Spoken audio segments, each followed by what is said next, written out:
100 years ago, the pioneers pushed west. But here in these mountains, some of them stayed to farm the fertile land, to live well by axe and gun and plow. Now the land is no longer rich. The crop is smaller every year, but the people remain, hemmed in by the mountains, cut off from the changing world outside. The men who first broke the land planted corn. Today, corn is still the only crop. The forests are gone now. The cornfields dot the hillsides where once there were hickory and chestnuts. Men who logged off the forests are dead, their graves on the crest of the hill. But the land remains, and the sons of the men who cleared it still plant the corn from the same old seeds.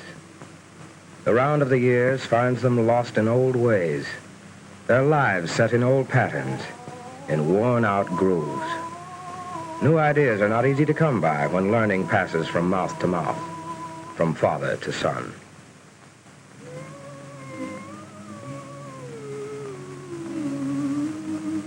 Poor man, come tell to me true, how you maintain your family, your children who are small, how you maintain your family, and how you bring them through, and nothing but your labor to maintain them at all.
Corn and pork, corn pone and pork sausage and pork gravy. The hog slaughtered in the fall must last the winter. The hog provides the shortening for the cornbread, the meat for the sausage, and the grease for the gravy. Often there isn't enough to eat, never the right things to eat. No green vegetables and milk, no calcium for teeth and bones, no vitamins to prevent rickets and scurvy. Weak bones from poor food from poor land. Kids growing up to the same years of hunger. Babies being born without a chance of strong bodies. These are good people, proud people.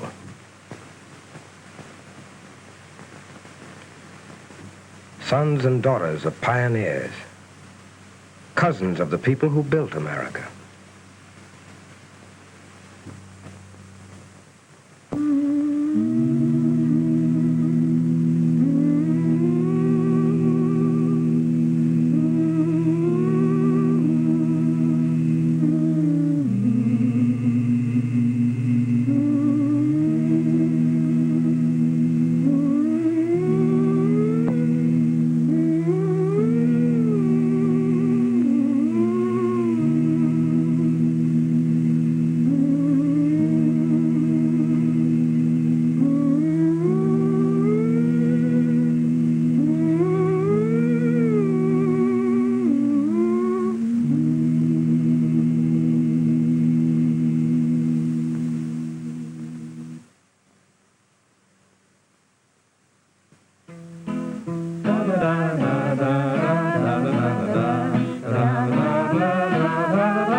This is the school. 24 children go to the school. Some of them live a long way off.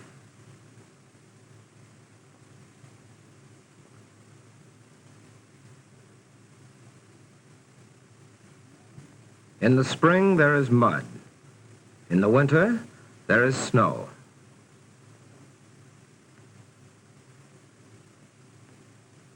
Here in this room, the children learn to read, to write, and to figure. They use the same books that all the other children in the state use. The same books as the children use in mining towns, in mill towns, and in great industrial centers.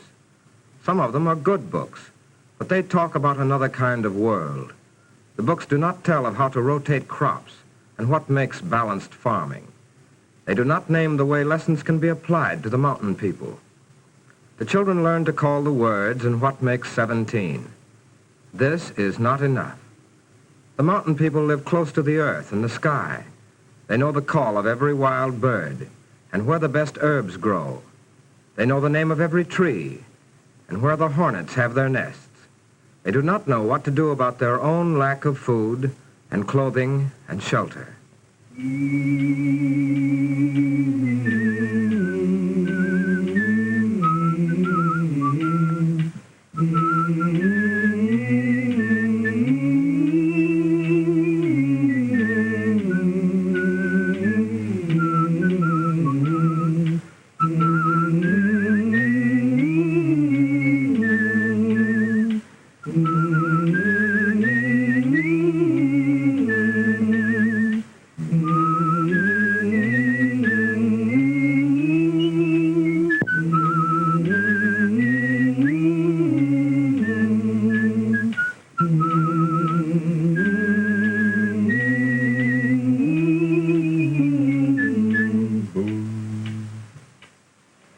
There's no doubt of it, said Mr. Curtis one day, that one of the greatest factors in success is for a young fellow to learn cease, thrift, and learned it in his earliest days. No matter how little I save my 5 and 10 cents at a time. Take a young man who follows his policy of saving. He gets a little nest egg in the bank. He gets a chance to buy some good investment or a share in the business in which he is engaged as an employee. There is the nest egg in the bank which he can fall back upon. Suppose he wants to buy his first home and has not enough money. There again comes the value of bank account. In that, he can go to a banker, show him what he has saved, demonstrating that he is thrifty. Next year, the children will study materials prepared in their own communities to teach them facts of soil and food, along with reading and writing.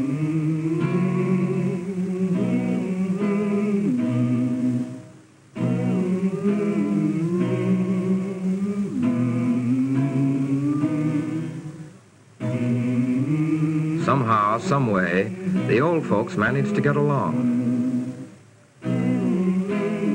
But the children must learn a new way. The land is tired of corn, but small plots of it could be enriched for raising vegetables.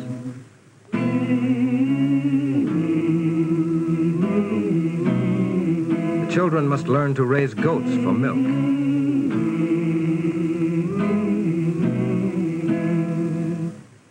They must learn to reforest the hills. It's too late now for the old ones.